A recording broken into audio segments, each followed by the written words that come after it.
Bonjour à tous, j'espère que vous allez bien. Pour commencer, petit rappel, pour profiter du culte de manière optimale, n'hésitez pas à vous munir d'un casque ou d'écouteurs. Et voici quelques annonces que j'ai à partager avec vous. Pour commencer, une très bonne nouvelle et c'est la reprise des cultes en présentiel le dimanche 9 mai, donc c'est dimanche prochain, le 9 mai, et ce sera pour 3 cultes sur le campus de Bastille, un à 9h, à 10h30 et à midi. L'ouverture des inscriptions se fera dès le vendredi 7 mai, donc restez connectés pour vous inscrire pour l'un de ces 3 cultes. Pour continuer du nouveau sur la mission de Calais, la mission Give & Go de Calais, avec une levée de fonds qui est organisée en association avec Coup de pouce. En effet, l'association Coup de pouce se joint à l'équipe Give & Go pour venir en aide aux migrants à Calais. Et c'est grâce à vos dons, grâce à votre générosité que cette équipe pourra apporter un espoir très concret auprès de ce camp de migrants grâce à l'achat notamment de caouettes, de pantalons, de chaussettes, de produits de première nécessité qui pourront être distribués selon les besoins des migrants. Votre don peut être fait par virement bancaire, il suffira de mentionner dans le libellé de votre virement Camp des migrants et le RIB de Coup de pouce est disponible en ligne via l'adresse qui s'affiche à l'écran. Merci d'avance pour votre générosité. La prochaine rencontre PM Homme aura lieu le mercredi 5 mai à 20h30 et ce sera une rencontre sur Zoom. À votre demande, messieurs, le prochain rendez-vous sera sur les pères de la Bible. Lors de cette rencontre, vous aurez la joie de parler de paternité, des pères dans la parole de Dieu, le vécu avec vos pères, l'impact qu'ils ont eu sur vous. Pour vous inscrire, vous pouvez envoyer un mail à l'adresse mail qui s'affiche, c'est epmhomme au pluriel @monégliseaparis.fr, epmhomme@monégliseaparis.fr. La prochaine rencontre EPM Homme le mercredi 5 mai à 20h30 sur Zoom. Si vous avez besoin de conseils, besoin d'accompagnement, vous avez des questions, vous avez tout simplement besoin d'une oreille attentive, n'hésitez pas à solliciter la hotline qui a vraiment été mise à disposition pour vous. Envoyez un texto, n'appelez pas, envoyez un texto et un conseiller, un équipier reviendra vers vous. C'est quelqu'un qui a été formé spécifiquement pour ça. Quelqu'un reviendra vers vous via un appel masqué, donc n'hésitez pas à répondre. Et pour passer ce temps de conseils, de prière avec vous, donc vraiment n'hésitez pas à solliciter cette hotline si vous en ressentez le besoin. Retrouvez tous les cultes, les prédications sous format podcast, donc sous format audio uniquement sur toutes les plateformes de téléchargement type Deezer, Spotify, iTunes, Google Podcast, là où vous récupérez vos podcasts habituellement. Et pour être tenu au courant de tout ce qui se passe à l'Église Paris Métropole, n'hésitez pas à vous abonner à nos réseaux sociaux, Facebook, Instagram, cette chaîne YouTube bien évidemment et le site internet monégliseaparis.fr. Site internet sur lequel vous pouvez vous inscrire à notre newsletter pour être tenu au courant par mail de tout ce qui se passe à l'Église Paris Métropole et surtout pour vous inscrire lors des prochains cultes qui seront en présentiel sur inscription seulement. Pour ma part, j'en ai terminé pour aujourd'hui. Un dernier message de la part de l'équipe pastorale. Merci beaucoup pour votre générosité, votre fidélité dans vos offrandes et vos dîmes. Et moi, je vous dis à très bientôt et soyez bénis.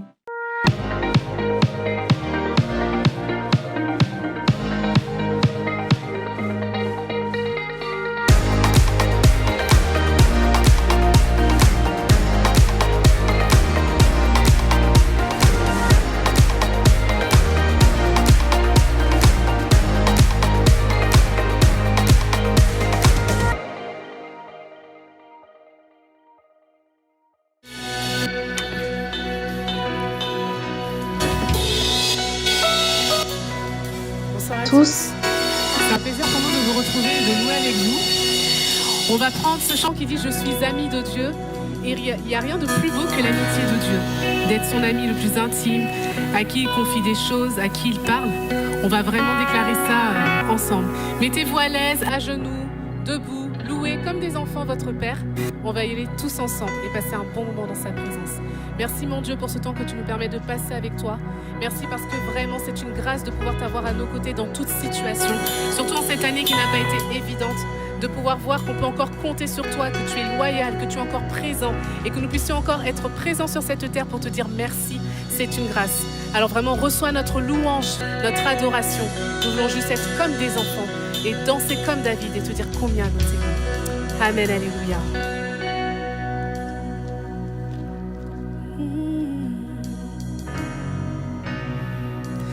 de Dieu. On va prendre ensemble Je suis ami de Dieu avec nos voix.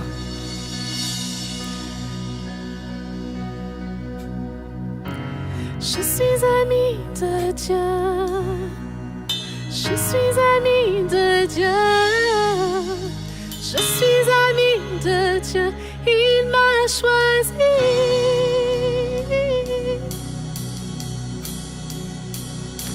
Ensemble, qui suis-je? Qui suis-je pour que tu sois attentif à moi? Quand je t'appelle, tu m'entends. Est-il vrai que tu penses tellement à moi, que tu m'aimes? Quelle grâce! Ensemble, qui suis-je pour que tu sois attentif à moi? Quand je t'appelle, tu m'entends. Est-il vrai que tu penses tellement à moi, que tu m'aimes?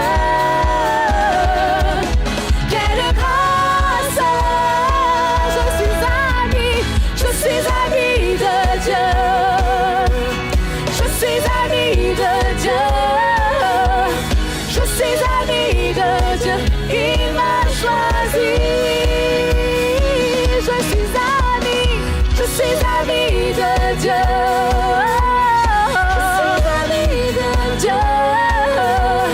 Je suis ami de Dieu. Il m'a choisi. Qui suis-je? Qui suis-je pour que tu sois attentif à moi? Quand je t'appelle,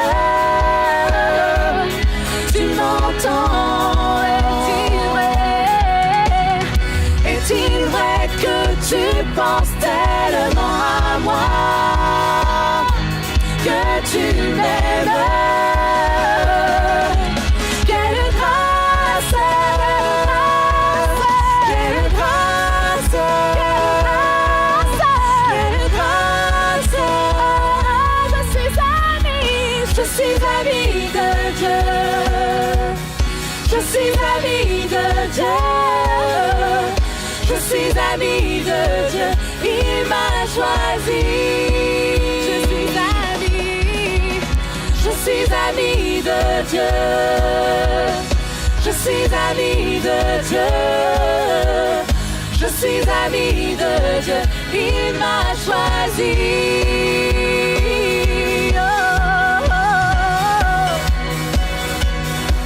Alléluia. Je suis ton ami éternel. Tu es le Dieu Tout-Puissant. Dieu Tout-Puissant, Dieu de gloire. Oui, tu m'as choisi. Dieu Tout-Puissant, Dieu de gloire. Oui, tu m'as choisi.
Je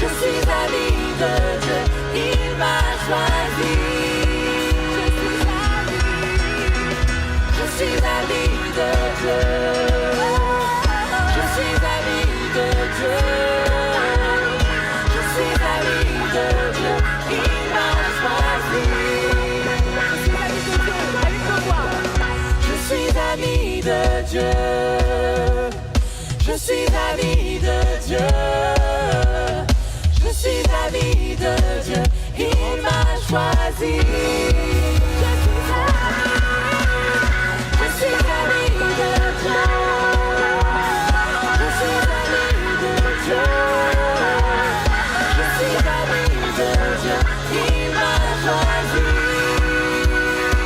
On veut se réjouir ce soir, Éternel, parce que nous sommes tes amis. Nous faisons partie de la famille de Dieu. Quelle grâce, quelle joie. Ta paix et ta joie nous accompagnent chaque jour. Alors nous voulons encore déclarer, je suis ami de Dieu. Je suis ami de Dieu. Oh, je suis ami de Dieu. Je suis ton ami. Je suis ami de Dieu. Il m'a choisi. Encore une fois, je suis ami. Je suis ami de Dieu.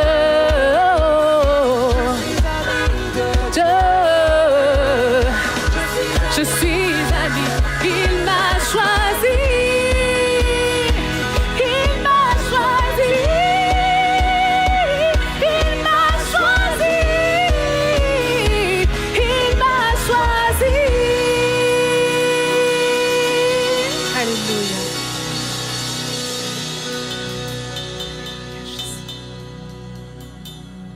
Je suis ami de Dieu.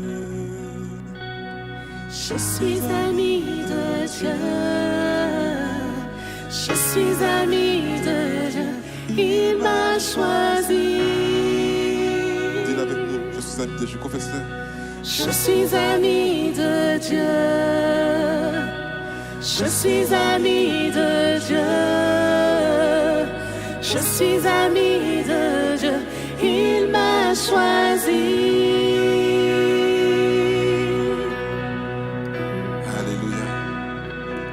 Là où tu es maintenant, commence à disposer ton cœur pour la louange, à adorer ton Dieu.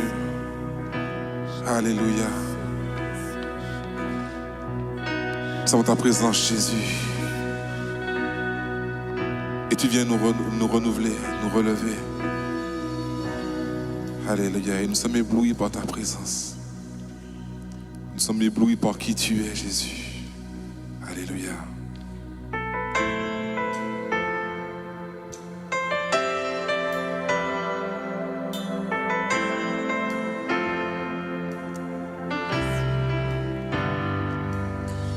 Je viens vers toi dans le secret, en ta présence, je veux rester.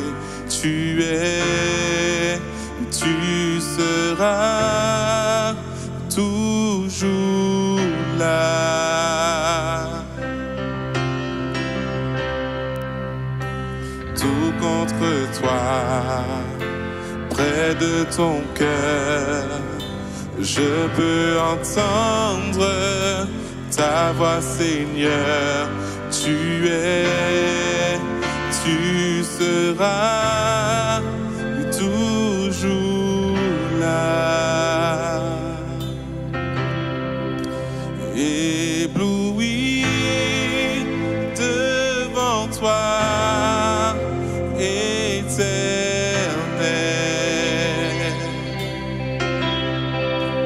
Ébahi par l'amour de ton ciel,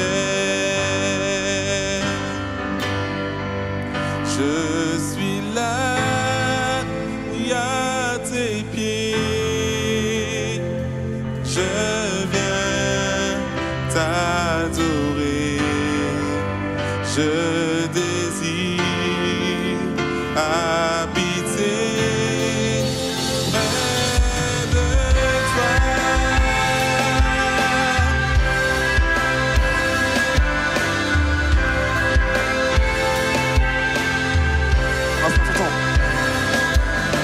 Je vois ton bras, je sens ta main, tu me protèges, tu me soutiens, tu es, tu seras toujours là.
Déclarer ensemble, tu es ma lumière.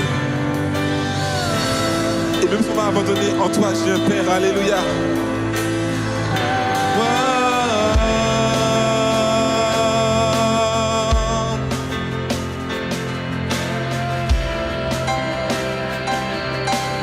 Oui, tu es.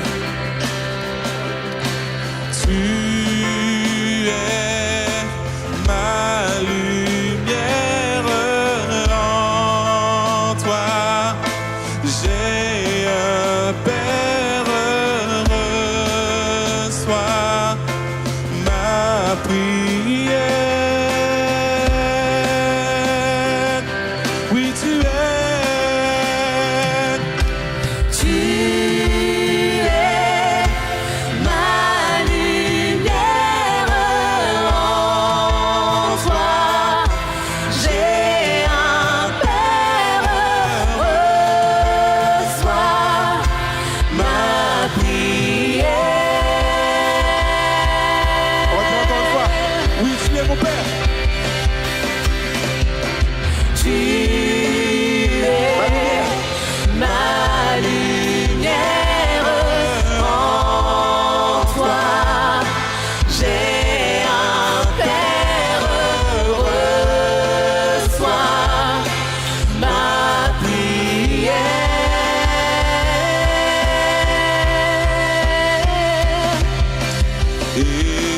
Ébloui devant toi, éternel.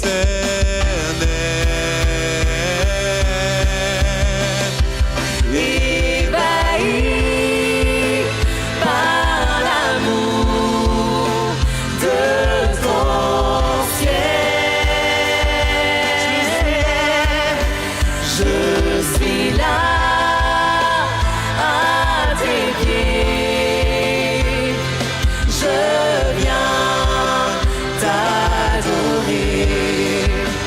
Je désire habiter près de toi.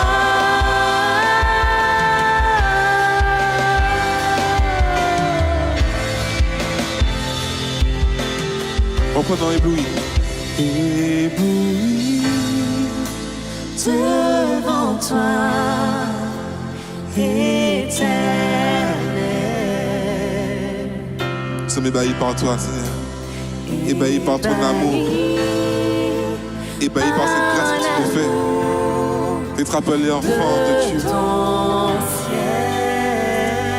Oui, nous sommes là à tes pieds, Seigneur. Je suis là à tes pieds. Je viens t'adorer. Oui, je désire. Je désire habiter près de toi, Seigneur. Près de toi.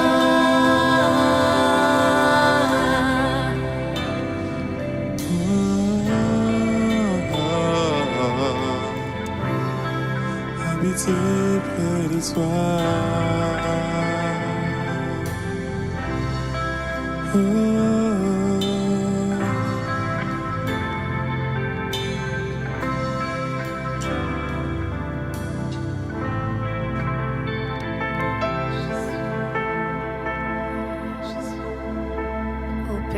vraiment habiter près de toi, Éternel.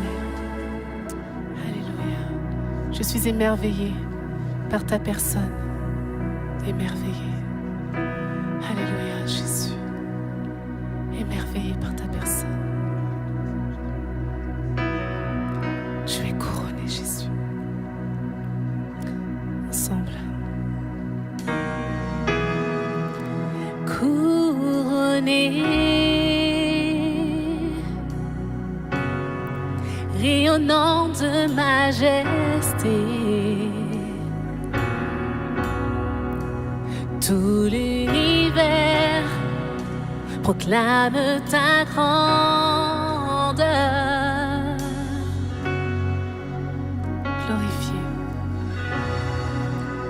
Glorifié par les anges prosternés. Tu es assis à la droite du Père. Jésus merveilleux. Jésus merveilleux nom, qui est semblable à toi, ô Dieu. Jésus, ton précieux nom est digne d'hommage. Je suis captivée. Captivée par l'éclat de ta beauté. Nos voix s'élèvent pour te rendre gloire. Jésus, merveilleux nom, Jésus, merveilleux nom, qui est semblable à toi, oh Dieu.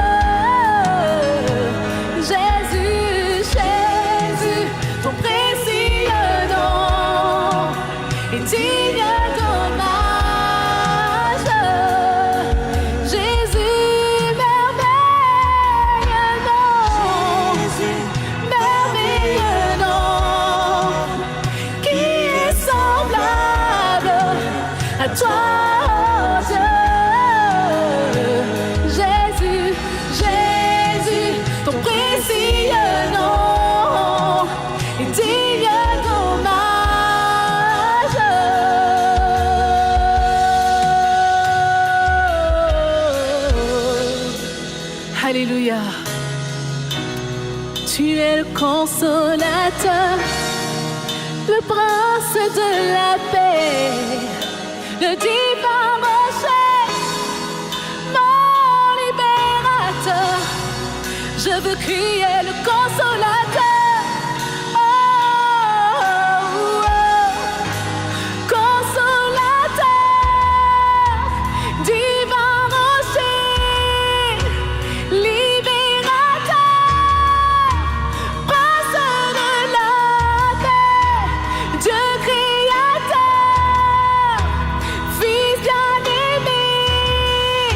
Roi serviteur, Seigneur couronné.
trois fois saint, le Sauveur vivant, Sauveur vivant, Maître souverain, Maître encore consolateur, consolateur, divin rocher, divin rocher, libérateur, libérateur, prince de l'armée, Dieu créateur, fils bien-aimé, roi serviteur, Seigneur coup, tu es le commencement, et tu es l'ultime fin, celui qui régnera à la fin, c'est toi, quand tu établiras ton règne sur la terre, et qu'avec toi nous régnerons pour l'éternité.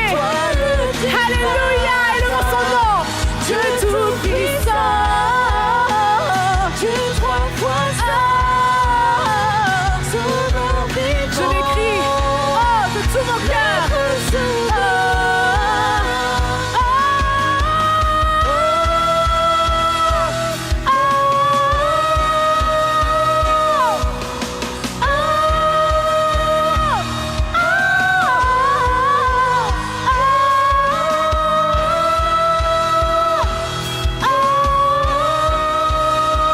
C'est mon cri,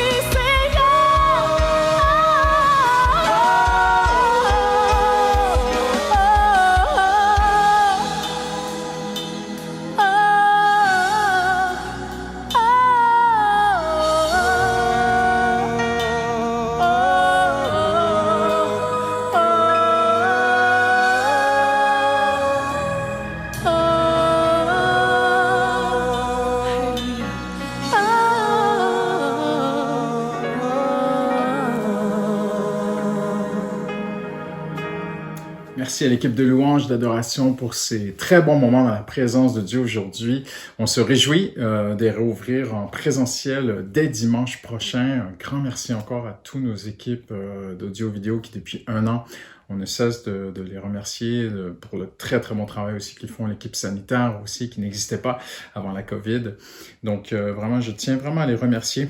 Si vous le voulez bien, maintenant on va tourner nos regards, surtout nos cœurs, vers la parole de Dieu. Aujourd'hui, on va prier ensemble. Seigneur, merci pour ta présence, merci pour ta parole, merci pour ton esprit qui est vivant. Seigneur, tu es vivant, tu existes, Seigneur, et tu l'as prouvé maintes et maintes fois dans nos vies. Alors, Seigneur, je prie maintenant que tu puisses faire quelque chose que aucun homme ne peut faire. Il est écrit que tu as ouvert l'intelligence et ils comprirent, Seigneur. Et je prie que tu puisses ouvrir notre cœur aujourd'hui, alors que nous allons conclure cette série sur les relations, même s'il y aurait tant à dire encore, mais Seigneur, on veut maintenant la conclure. Et je prie en ce message de conclusion que tu puisses vraiment ouvrir notre intelligence et qu'on puisse vraiment comprendre quelque chose de si important, si précieux à ton cœur. Au nom de Jésus, j'ai prié que tu le fais par ton Saint-Esprit. Tu le fais par ton Esprit. Amen. Alléluia. Je vous invite à tourner avec moi. J'espère que vous avez une Bible, une vraie Bible, et qu'on va la regarder ensemble. On va tourner ensemble dans l'épître de Jean. Alors, on va faire une pause sur cette série parce que elle est vaste, elle est profonde, elle est si riche. On pourrait continuer encore des semaines et des semaines. La Bible traite beaucoup des relations. Que tu puisses vivre de bonnes, de saines relations va tellement t'aider dans tous les aspects de ta vie. Alors, on va continuer peut-être un peu plus tard dans l'année, on verra comment le Seigneur nous dirige, mais on va maintenant conclure et j'aimerais terminer avec une pensée, une vérité qui est fondamentale, qui est extrêmement importante, qui considère ton cœur, l'état de ton cœur dans les relations. Et vous savez, on est soit confiant ou soit méfiant. Et c'est le titre de mon message aujourd'hui, confiant ou méfiant. Il y a une expression en anglais qui malheureusement ne se traduit pas en français où on dit secure or insecure. On pourrait dire en sécurité ou en insécurité. Mais j'ai choisi de dire confiant ou méfiant. Alexandre Dumas est le 13e, d'après l'index des auteurs de l'UNESCO, Alexandre Dumas serait le 13e auteur au monde le plus lu. Il a été traduit plus de 2500 fois. Et il est connu pour son fameux roman phare qui a débuté à l'époque lorsqu'il a écrit Les Trois Mousquetaires, c'était comme un feuilleton, et les gens attendaient la suite, quand est-ce que ça allait sortir dans le prochain journal, et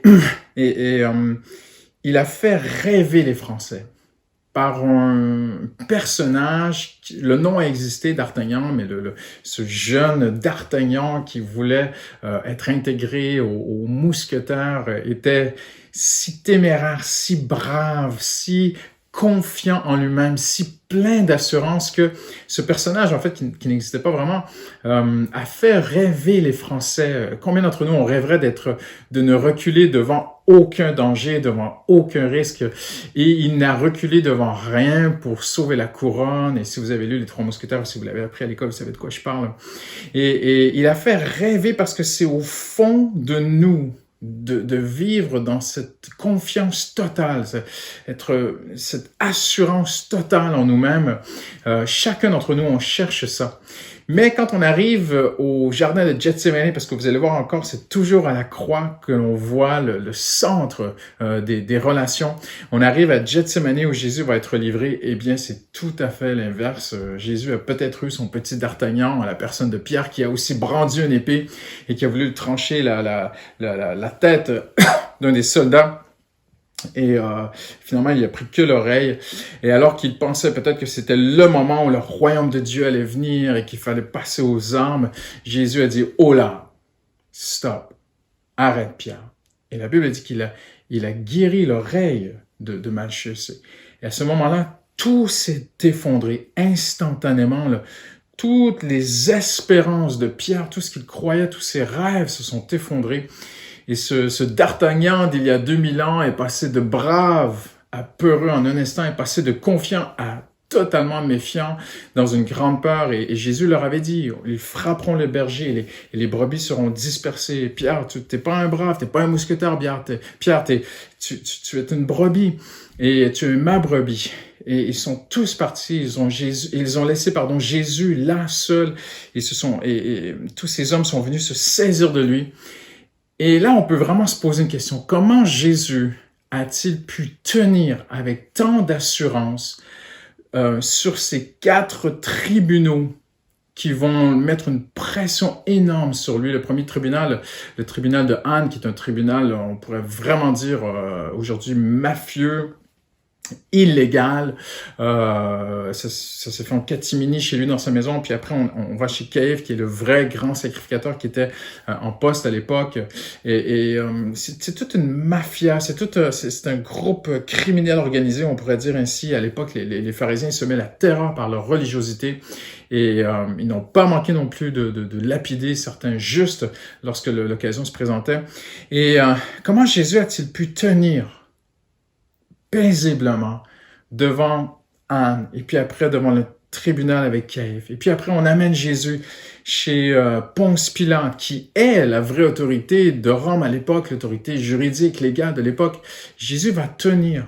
Il va être en paix. Et après, il va aller chez Hérode, et la même chose. Il va revenir une autre fois chez Pilate. Et Pilate cherche à le libérer. Il va le faire flageller, le faire fouetter. Et puis, après, il le reprend à part une dernière fois. Il va lui parler. Et j'aimerais juste lire avec vous quelques textes, parce qu'on aime la parole de Dieu à l'Église Paris-Métropole.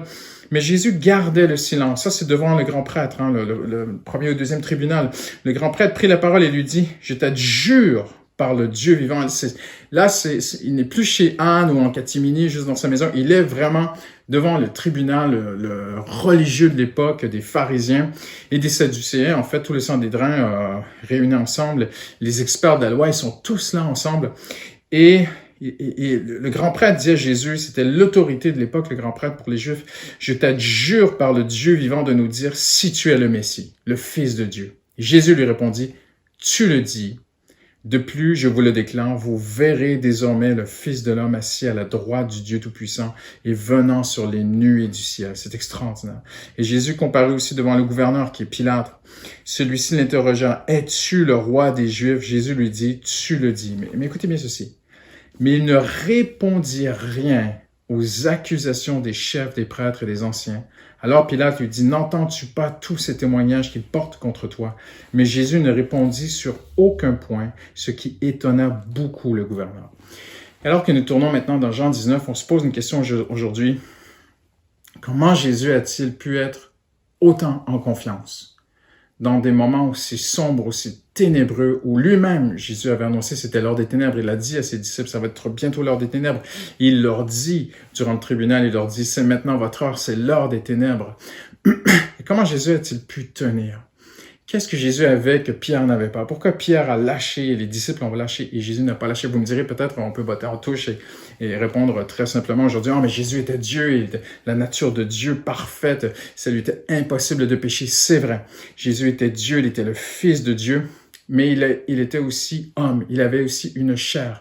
Jésus est ce mystère inexplicable. Et Hébreux chapitre 2 nous dit qu'il a voulu partager notre sang, il a voulu avoir une chair humaine, un corps humain comme toi et moi, une nature aussi humaine. C'était le divin, je n'enlève rien à toute la divinité de Christ. Mais dans son humanité, sur quoi Jésus s'est-il reposé pour être aussi en confiance? Et c'est important pour nous aujourd'hui de traiter ce sujet parce que Dieu veut que tu sois bien. Dieu veut que tu sois en confiance.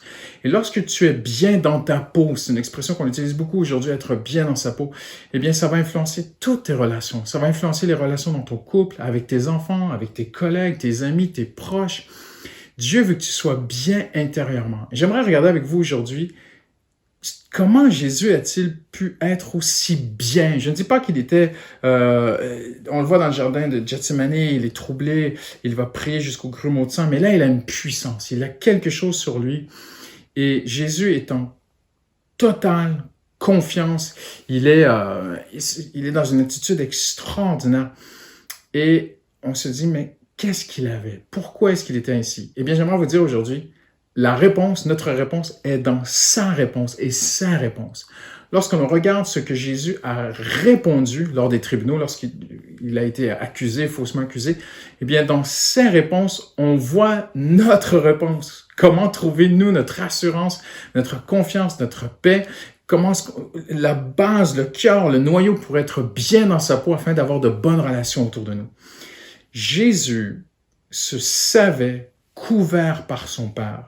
Alors Jésus était totalement en confiance en toutes circonstances. Je le répète, se sachant couvert par son Père, couvert de la faveur céleste du Père, Jésus était totalement en confiance en toutes circonstances. Je le répète une troisième fois, c'est extrêmement important pour toi et moi aujourd'hui que nous puissions comprendre ceci. Se sachant couvert par son Père. Parfois, on est couvert par la faveur de Dieu, mais on oublie qu'on a la faveur de Dieu sur notre vie. On est parfois couvert par la grâce de Dieu. Le mot grâce veut dire l'aide de Dieu, le secours de Dieu. Et tout concourt au bien de ceux qui aiment Dieu. Mais Jésus se savait couvert par son Père. Alors Jésus était totalement en confiance en toutes circonstances. Regardez avec moi au chapitre 19, il va si bien le décrire lui-même, alors que Pilate lui dit « Mais réponds-moi, tu ne réponds pas à toutes ces accusations qui te sont portées. Et ne sais-tu pas que j'ai le pouvoir de vie et de mort sur toi? » Jésus lui répondit, au verset 11, « Tu n'aurais aucun pouvoir sur moi s'il ne t'avait pas été donné d'en haut. » Et Jésus est en train de montrer qu'en fait, il se sait en relation avec Dieu. Il sait qu'il est dans la volonté de Dieu. Il sait que même si tout semble ténébreux autour de lui, tout semble négatif, que tout semble le pousser vers la mort, qu'il est faussement accusé et trahi, à l'instant où il dit ces mots à Ponce Pilate, il a la tête percé d'une couronne d'épines, le sang qui coule sur son visage, et il sait répondre à Pilate dans toute cette douleur et cette souffrance. Il sait répondre à Pilate, ce que je suis en train de traverser, ça va au-delà de toi, ça remonte jusqu'au Père. Je suis dans la volonté de mon Père. Et si tu m'amènes à la croix, si tu me condamnes à la mort, en fait, c'est mon Père qui me condamne à la mort. Et vous savez, Jésus est mort pour nos péchés, il est mort à notre place. Je ne vais pas rentrer dans le salut aujourd'hui, je vais rentrer dans cette confiance que Jésus avait. Sur toutes les accusations qui ont été portées contre Jésus, la Bible dit, il n'a jamais répondu aux accusations. Mais lorsqu'on lui a demandé qui il était, là il a répondu. Es-tu le Messie? Oui, je le suis. Es-tu le roi des Juifs? tu le dis, je le suis. Jésus nous démontre dans ses réponses comment on peut trouver notre réponse afin d'être complètement en confiance, en totale confiance dans notre vie. C'est tout simple. C'est qu'on doit apprendre à constamment, en tout ce que nous vivons, nous reporter à Dieu. Notez bien ceci aujourd'hui. Tout être humain a besoin, pas seulement le petit enfant, mais tout être humain a besoin de se savoir en confiance, de se savoir couvert, aidé par quelqu'un de plus grand et de plus fort que lui. Tout le monde a besoin de ça, je vais en parler dans un instant. La base de la confiance de Jésus dans son humanité sur terre, qui est notre exemple, qui est notre modèle, on va le voir dans un instant, on a besoin d'acquérir ces choses, mais on a besoin aussi de les apprendre de plus en plus. C'est la base de notre confiance. Ici, à la croix, se heurtent, encore une fois, les deux extrêmes. Celui qui a une confiance totale, inébranlable, qui est exemplaire. Personne n'égale Jésus dans sa confiance dans le Père. Jésus est totalement confiant et il se heurte à des gens qui sont totalement méfiants. On va le voir un peu plus tard. Si il a été livré, faussement accusé, et si attaqué et accusé par les pharisiens, c'est qu'ils avaient peur de lui. Ils avaient peur de Jésus. Jésus est venu déstabiliser toute leur croyance, tout leur establishment, tout leur pouvoir. Les foules allaient plus vers Jésus. Même ils se le diront entre eux en plein Saint-Dédrin avant d'aller chercher Jésus. Ils diront, mais tous vont vers lui. Ils sont en train de tout perdre. Ils sont dans une grande méfiance.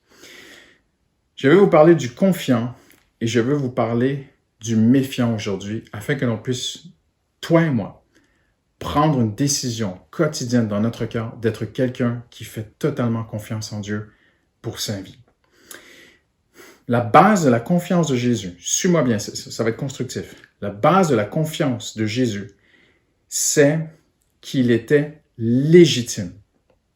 Parce qu'il était légitime aux yeux de son Père, Jésus se reportait au Père. Si vous connaissez les évangiles, vous savez de quoi je parle. Si tu es nouveau dans la foi, lis la Bible, lis les évangiles, tu vas voir que Jésus parle toujours de Dieu comme son Père, le Père, le Père, le Père. Il se reporte constamment au Père. Et parce que Jésus se reporte constamment au Père, il s'assure d'une chose, d'être légitime devant son Père. Parce qu'il est légitime, il est couvert. Parce qu'il est couvert, il est en confiance. Et parce qu'il est en confiance, il peut avoir de bonnes relations. Jésus est si miraculeux que, étant livré à la croix, la Bible dit que Pilate et Hérode, qui étaient des ennemis, se sont réconciliés, sont devenus des amis à cause de Jésus. Et grâce à Jésus, c'est écrit dans la Bible. Jésus a pu bénir ceux qui le maudissaient. Il a pu faire du bien à ceux qui le persécutaient. Il a pu faire aimer ses ennemis. Il a pu être libre de faire du bien à ceux qui lui faisaient du mal. Pourquoi? Parce qu'il était en confiance. Pourquoi était-il en confiance? Parce qu'il était couvert par la faveur du Père, constante sur lui. Pourquoi était-il couvert par la faveur du Père? Parce qu'il était légitime. Je veux souligner le mot légitime maintenant sur quelques minutes. Laissez-moi m'expliquer. Il y a une différence entre être légal et être légitime. La légalité, c'est quelque chose d'objectif.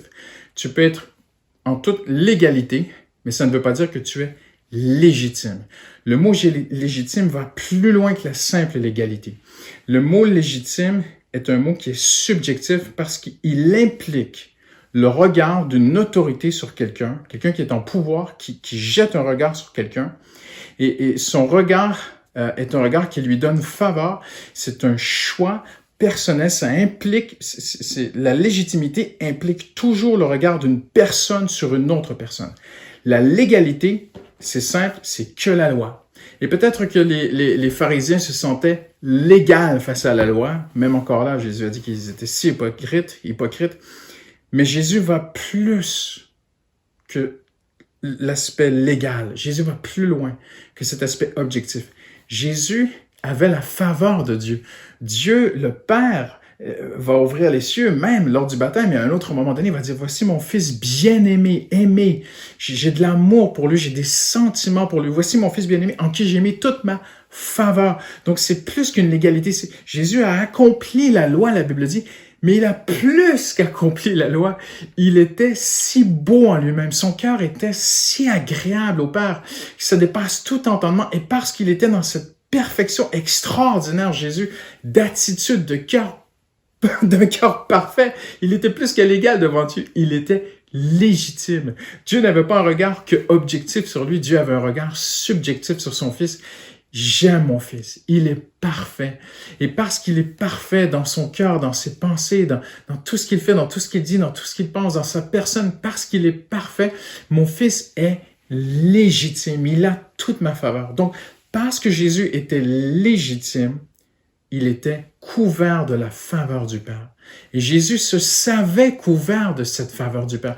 Et parce qu'il se savait couvert, il était en confiance. Et parce qu'il était en confiance, il pouvait avoir de bonnes relations. Et c'est ce que toi et moi, on a besoin aujourd'hui. Et je vais te montrer un exemple très rapidement. Dans Jean chapitre 8, Jésus va avoir, si on peut dire, un échange, une sorte de débat, d'intercation avec, on ne sait pas trop, parfois c'est la foule, parfois c'est les pharisiens, mais la Bible dit que beaucoup crurent en lui à ce moment-là, mais pas tous. Et ils viennent un peu le challenger, lui poser des questions. Et j'aimerais te montrer que dans la réponse de Jésus, dans Jean 8, tu vois, je suis légitime, je suis couvert, je suis confiant, je suis en bonne relation. On le voit partout dans la vie de Jésus. Il commence par dire au verset 12 du chapitre 8, « Je suis la lumière du monde. » Donc, je suis légitime. Je suis ce que vous avez besoin. Il était confiant dans son identité. Quand Jésus dit à Ponce Pilate et au grand prêtre, « Je le suis, je suis le roi des Juifs, je suis le Fils de Dieu. » En fait, il dit, « Je suis légitime. » Après, Jésus démontre dans Jean 8, « Je suis couvert. » Il dit au début, « Je suis la lumière du monde. » Mais après, verset 16, il dit, « Je ne suis pas seul. Le Père qui m'a envoyé est avec moi. » Verset 18. « Le Père qui m'a envoyé me rend aussi témoignage. » Verset 29. « Celui qui m'a envoyé est avec moi. Il ne m'a pas laissé seul. » Jésus se savait constamment couvert par un bouclier céleste, surnaturel, par la grâce de Dieu. La grâce veut dire l'aide, le secours de Dieu. Jésus se savait couvert, aidé. Le Père était son garant. Voyez-vous, quand je suis arrivé en France il y a 15 ans, j'ai appris que en France, quand tu signes pour un appartement, il te faut un garant, quelqu'un qui te garantit derrière. Et c'est quelque chose qui n'existait pas au Canada, donc on a découvert ce mot en France. Et un garant. Et Dieu était le garant de son Fils. Alors Jésus est en confiance. Regardez au verset 14, il dit, « Mon jugement est vrai, je sais d'où je suis venu et je sais où je vais. » Donc Jésus est confiant en lui-même parce qu'il est couvert par le Père, parce qu'il est légitime. Il est légitime, il est couvert, il est en confiance, il a de bonnes relations. Au verset 30, ce débat, cet échange avec la foule, ou les gens qui voulaient débattre avec lui, peu importe, se termine en disant, « Comme Jésus disait cela, beaucoup crurent en lui. » Alors, il a fait beaucoup de bien autour de lui. Et alors, tu dis peut-être aujourd'hui, tout ça, Pasteur Christian, c'est beau, mais c'est comme... Je me sens au musée là ce matin, c'est comme dans une vitrine. C'est hors de moi, c'est hors de ma portée. Qu'est-ce que ça a à voir avec ma vie, tout ça? Eh bien, il y a quelque chose d'extraordinaire. C'est que lorsque tu deviens un chrétien, je parle d'un vrai chrétien, quelqu'un qui est né de nouveau, né de Dieu, né de l'Esprit. C'est un choix qui doit venir de deux personnes. C'est toi qui dois choisir de donner ton cœur à Dieu, donner ta vie à Dieu, inviter Dieu dans ta vie. C'est toi qui as vu à quel point tu étais un pécheur, que sans Dieu, tu n'y arriveras jamais. Tu as besoin de Jésus, tu reconnais Jésus. Et de l'autre côté, Dieu, dans son amour, dit aussi oui. C'est toi qui dis oui à Dieu, de venir, Seigneur, viens dans ma vie. Et c'est le Seigneur aussi, Jésus, qui accepte de venir dans ta vie. Donc, c'est un choix qui se fait à deux. Et lorsque tu deviens, à ce moment-là, un chrétien, né de nouveau, Jésus dit à Nicodème, il faut naître de l'Esprit. Lorsque tu es maintenant cette nouvelle personne, eh bien, c'est extraordinaire. Tout ce que je viens de décrire de Jésus, tu l'as. C'est pas plus compliqué. Tu l'as. Tout ce que Jésus est légitime, Jésus est couvert, alors Jésus est confiant. Eh bien, maintenant, tu l'as en Jésus.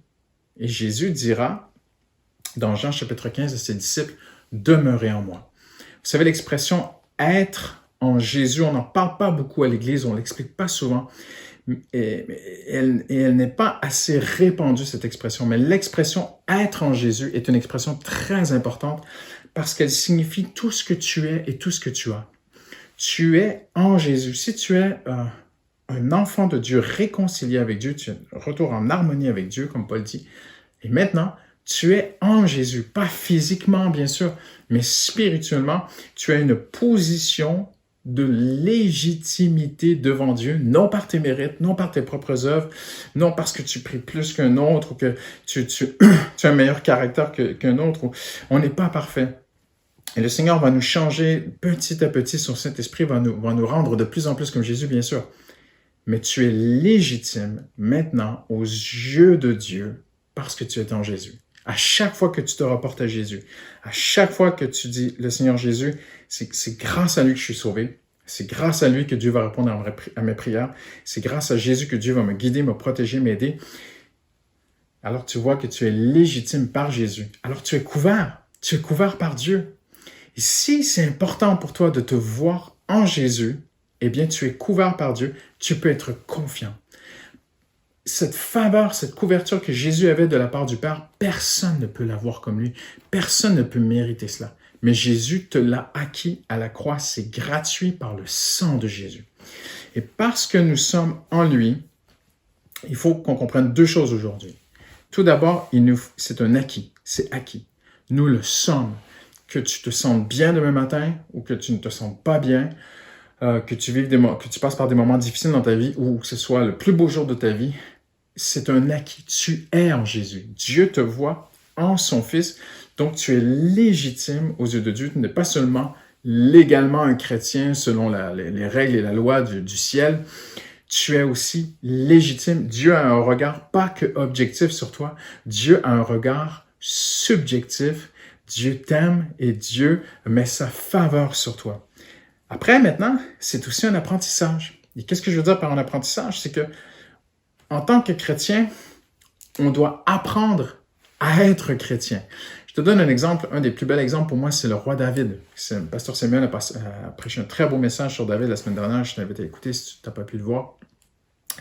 Mais David, ça lui a pris une bonne partie de sa vie de comprendre que la faveur de Dieu était sur lui, qu'il avait reçu l'onction de roi et que pendant près de 9-10 ans, d'après les experts, Saül le pourchassait dans les montagnes, les cavernes, les déserts pour le tuer. Et David était horrifié, il était angoissé, il écrit dans ses psaumes, mais petit à petit, on le voit à travers les années, David commence à prendre de l'assurance. « Hey, Saül ne peut pas me toucher. Dieu est avec moi, Dieu me protège, c'est merveilleux. » Et David a grandi dans son apprentissage, il a grandi à comprendre qu'il était légitime devant Dieu, qu'il était choisi de Dieu, aimé de Dieu, qu'il était couvert de Dieu, alors sa confiance a grandi. Et c'est exactement ici que toi et moi, on est appelés à grandir dans notre foi, dans notre confiance. Et plus on va être confiant qu'on est couvert par Dieu, que Dieu est avec nous, plus on sera bien dans notre peau. Et pour tout dire, eh bien, on aura des meilleures relations avec les gens autour de nous parce qu'on sera bien à l'intérieur de nous. Et c'est là que tu vois que, d'après beaucoup de commentaires et des érudits de la parole qui sont vraiment sérieux que j'ai lus, David aurait fort probablement écrit le psaume 23 à peu près à la moitié de sa royauté. Parce qu'il y a des indices dans le psaume qui nous laissent comprendre certaines choses. Et David dira, « L'Éternel est mon berger, je ne manquerai de rien. » Et tu vois qu'il dit, en fait, « Je suis le roi d'Israël. » Mais j'ai aussi besoin d'un roi. Je suis le berger d'Israël, mais moi aussi j'ai un berger. Et ça revient à ce qu'on disait. Chaque être humain a besoin de se savoir aidé, couvert par quelqu'un de plus grand et de plus fort que lui-même. En 1949, l'Organisation mondiale de la santé s'est approchée d'un homme qui s'appelle Edward Bowlby, qui était un éminent psychologue c'est celui qui a développé ce qu'on appelle la théorie de l'attachement. Et il avait étudié beaucoup le comportement des enfants avec leurs parents. Et on a demandé à Bowlby de faire une étude sur les enfants de l'après-guerre, en 1949, la fin de la guerre, 1945, Deuxième Guerre mondiale. Et on lui a demandé de faire une étude sur l'impact de la douleur qui suit la perte d'une figure d'attachement. Il y a un mot en anglais qu'on n'arrive pas à traduire, c'est a caregiver, c'est la figure d'attachement. Et cet homme a remarqué que lorsqu'un enfant n'avait plus de figure d'attachement, n'avait plus de point de repère, n'avait plus d'attachement avec quelqu'un de plus grand, de plus fort que lui pour le protéger, il développait toutes sortes de problèmes de comportement.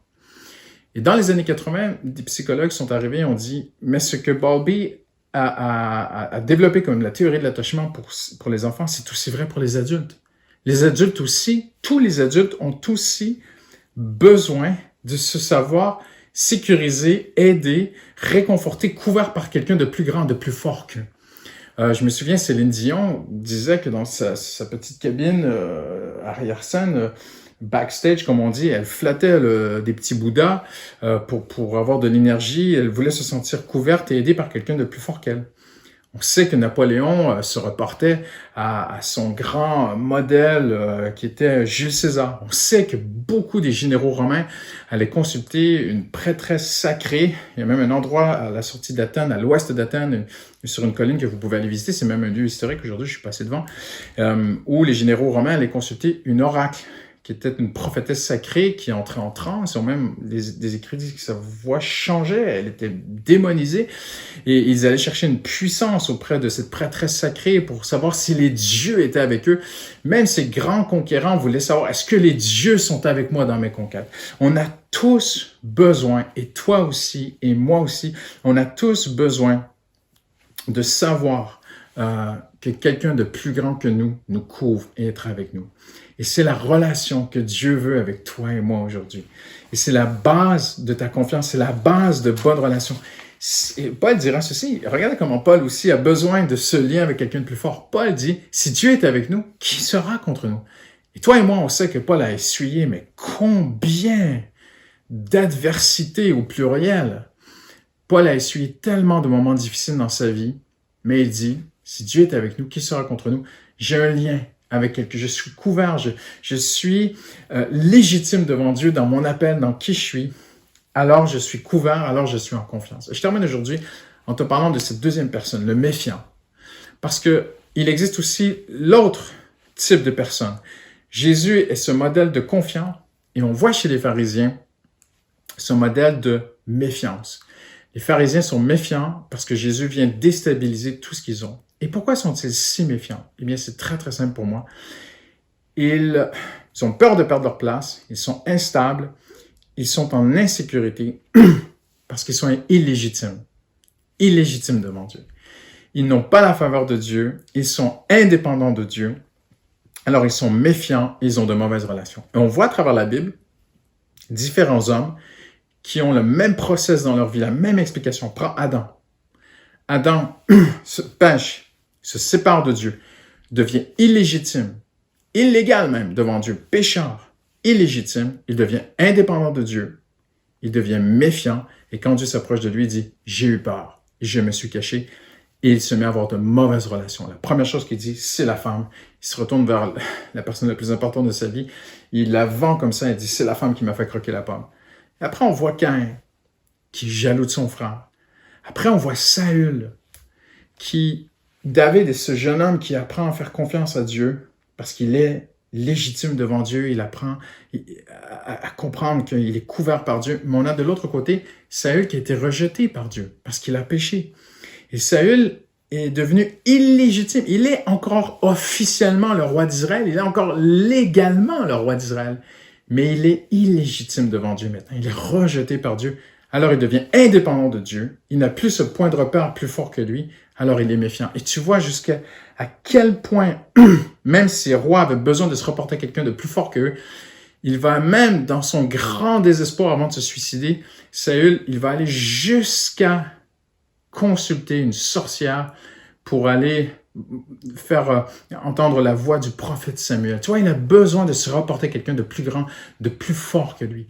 Et on a tous ce besoin-là. Mais quand on devient méfiant, quand on n'a plus cette paix avec Dieu, eh bien, c'est très intéressant parce que les psychologues expliquent qu'il y a 3 visages à quelqu'un qui est dans la méfiance constamment. Il devient performant, plaiseur et perfectionniste. Je vais juste le lire très, très rapidement aujourd'hui. Le performant, il veut être le meilleur pour ne pas être éjecté, rejeté. Il consolide constamment sa position par méfiance. Il veut être le héros, il veut être connu, il veut être dans l'équipe gagnante. Il veut la victoire à tout prix.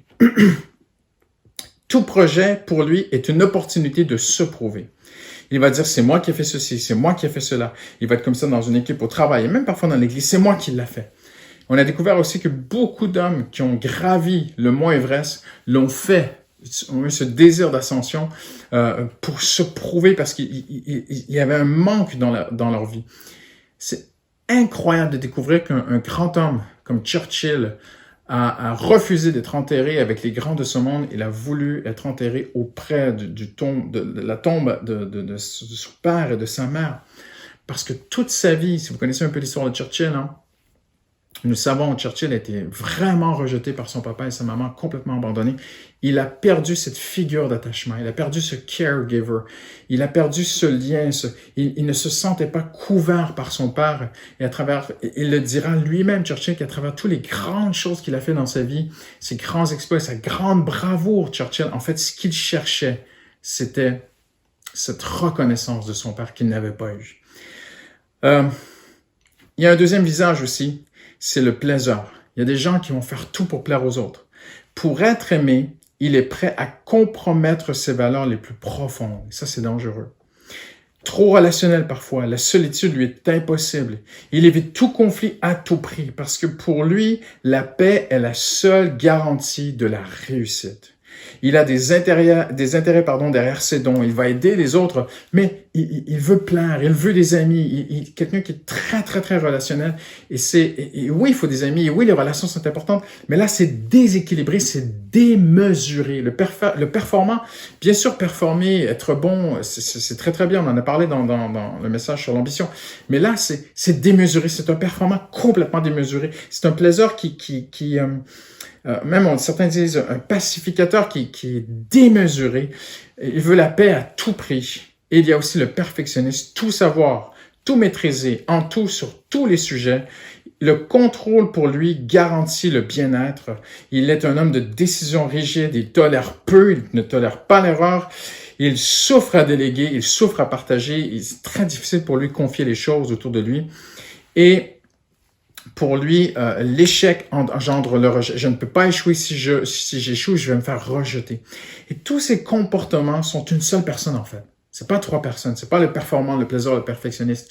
C'est la même personne qui se révèle sous trois visages différents. Un peut être prédominant. Et peut-être que tu as rencontré des gens comme ça dans ta vie. Moi, j'en ai vu. Mais aussi, j'aimerais en terminant aujourd'hui t'inviter à ne pas être cette personne. À ne pas être celui qui est constamment méfiant dans ses relations, mais quelqu'un qui est confiant. Ton appel est unique. Ta personnalité, elle est unique. Ta personne est unique aux yeux de Dieu. Et il n'y a pas de rivalité, il n'y a pas de compétition. Tu n'es pas menacé par qui que ce soit, par quoi que ce soit. Si tu es légitime devant Dieu, tu es couvert par Dieu. Alors, en terminant aujourd'hui, le temps passe très, très vite. J'aimerais t'inviter à te poser juste 3 questions très importantes. Est-ce que tu es réconcilié avec Dieu? Est-ce que tu es né de nouveau? Si ce n'est pas le cas, je t'invite. Dans un instant, on va prier ensemble. Mais peut-être que tu es un enfant de Dieu, mais peut-être que tu n'es pas dans le plan que Dieu a pour ta vie.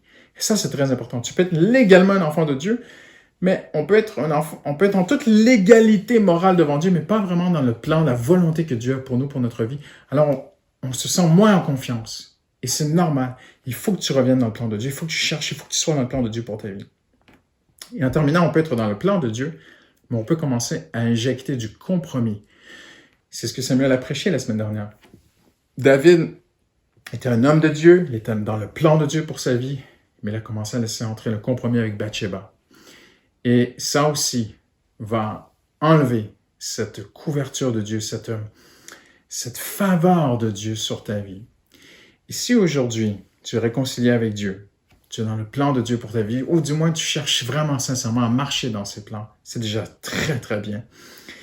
Et si tu ne veux pas vivre dans le compromis, et tu dis, Seigneur, je veux juste être un homme ou une femme intègre devant toi, bien j'aimerais te dire aujourd'hui, Amen. Tu y es. Tu peux être en totale confiance en Dieu, c'est pas plus compliqué. Justine a gardé une petite fille il y a quelques temps, vous savez, avec le confinement, tout ça, on a voulu aider des parents. C'était compliqué pour eux. Justine a gardé une petite fille à la maison et elle m'a dit, tu sais, Christian, lorsque c'était l'heure de la sieste, elle s'est posée dans le lit, elle s'est mise comme ça, et puis je lui ai mis sa tétine, je ne sais plus comment on dit, le petit truc. Et puis, elle m'a regardé, elle m'a souri, elle a fermé ses yeux, elle s'est endormie, direct, dans une paix. Moi, j'ai commencé à réfléchir, j'étais pas là, j'ai commencé à réfléchir, comment est-ce qu'un enfant peut être aussi en paix? Eh bien, c'est à cause de son éducation, c'est à cause de son milieu familial, c'est grâce à son milieu familial. Elle évolue dans un milieu où elle est légitime, elle est aimée de ses parents, elle se sent couverte par ses parents, alors elle est en confiance. Et je ne vous dirais pas à quel point elle était polie, gentille et tout ça. C'est une merveilleuse petite fille. Je dis pas maintenant que c'est votre enfant a des problèmes de comportement, c'est que c'est un diable. C'est pas ça mon point du tout. Mon point, c'est que c'est ce que Dieu veut pour toi et moi aujourd'hui. Alors, en terminant, je vais prier pour toi. Et si tu as besoin que quelqu'un parle avec toi, prie avec toi, échange avec toi, tu sais, on a un numéro de téléphone que tu peux appeler qui va s'afficher maintenant à l'écran. Et quelqu'un va te rappeler, tu textes, il ne faut pas appeler, il faut juste texter. Et quelqu'un va te rappeler et prendre un moment avec toi. Et j'aimerais aujourd'hui terminer. Je sais qu'on est vraiment dans des conditions assez limitatives. Tu es à la maison, je suis à la maison.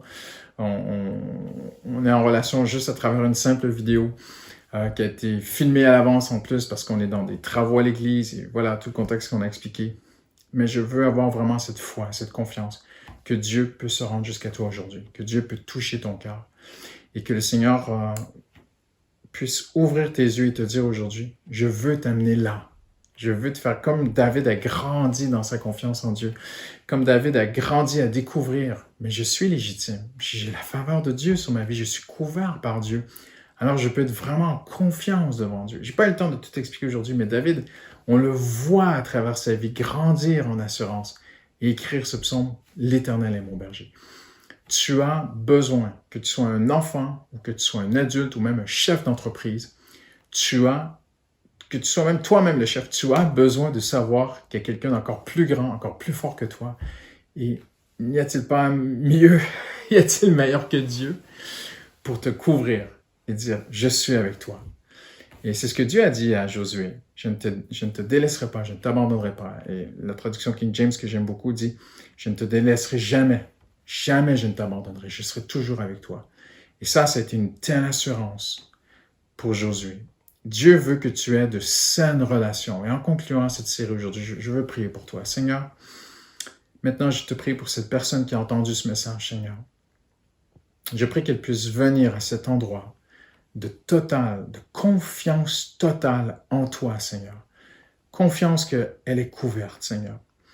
Et si elle n'est pas réconciliée avec toi, Seigneur Jésus, aujourd'hui, elle peut l'être. Elle peut venir à toi. Elle peut te dire, Seigneur, viens dans ma vie. Jésus, je veux te confier ma vie. Jésus, j'ai besoin de quelqu'un de plus fort que moi, à qui je peux confier ma vie, en qui je peux tout me confier mon cœur, tout mon passé, mon présent, mon avenir.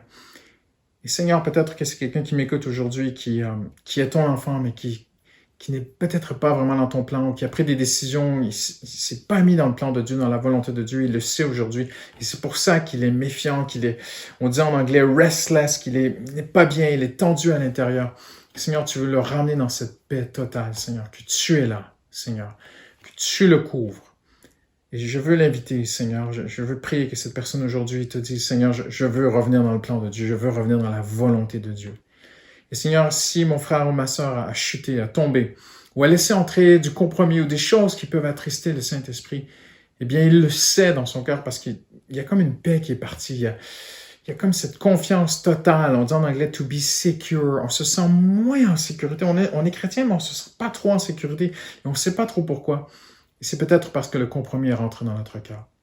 Alors, Seigneur, je remets cette personne maintenant entre tes mains parce que tu l'aimes, Seigneur. Et je prie qu'il vienne à toi. Je prie qu'il prenne de bonnes décisions, Seigneur, afin que tu puisses, à ton tour, venir et que ton esprit, qui témoigne à notre esprit que nous sommes enfants de Dieu, témoigne à son esprit. Tu es légitime, tu as ma faveur, tu as mon regard, tu as le sourire de Dieu sur ta vie. Tu es couvert par Dieu, tu peux être en confiance et tu peux devenir quelqu'un comme Jésus, par la grâce de Dieu, qui a de bonnes relations. Au nom de Jésus, j'ai prié. Amen. Je te souhaite un très beau dimanche. Que le Seigneur soit avec toi aujourd'hui et qu'on puisse être de plus en plus comme Jésus. Merci.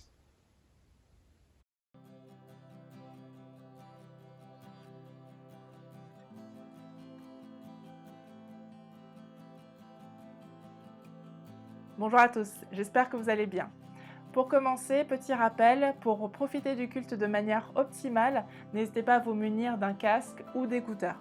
Et voici quelques annonces que j'ai à partager avec vous. Pour commencer, une très bonne nouvelle et c'est la reprise des cultes en présentiel le dimanche 9 mai, donc c'est dimanche prochain, le 9 mai, et ce sera pour 3 cultes sur le campus de Bastille, un à 9h, à 10h30 et à midi. L'ouverture des inscriptions se fera dès le vendredi 7 mai, donc restez connectés pour vous inscrire pour l'un de ces 3 cultes. Pour continuer du nouveau sur la mission de Calais, la mission Give & Go de Calais, avec une levée de fonds qui est organisée en association avec Coup de pouce. En effet, l'association Coup de pouce se joint à l'équipe Give & Go pour venir en aide aux migrants à Calais. Et c'est grâce à vos dons, grâce à votre générosité que cette équipe pourra apporter un espoir très concret auprès de ce camp de migrants, grâce à l'achat notamment de caouets, de pantalons, de chaussettes, de produits de première nécessité qui pourront être distribués selon les besoins des migrants. Votre don peut être fait par virement bancaire, il suffira de mentionner dans le libellé de votre virement Camp des migrants. Et le RIB de Coup de pouce est disponible en ligne via l'adresse qui s'affiche à l'écran. Merci d'avance pour votre générosité. La prochaine rencontre EPM Homme aura lieu le mercredi 5 mai à 20h30 et ce sera une rencontre sur Zoom. À votre demande, messieurs, le prochain rendez-vous sera sur les pères de la Bible.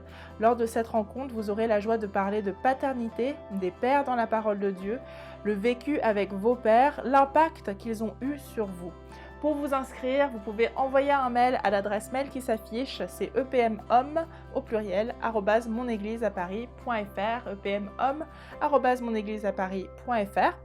La prochaine rencontre EPM Homme le mercredi 5 mai à 20h30 sur Zoom. Si vous avez besoin de conseils, besoin d'accompagnement, vous avez des questions, vous avez tout simplement besoin d'une oreille attentive, n'hésitez pas à solliciter la hotline qui a vraiment été mise à disposition pour vous.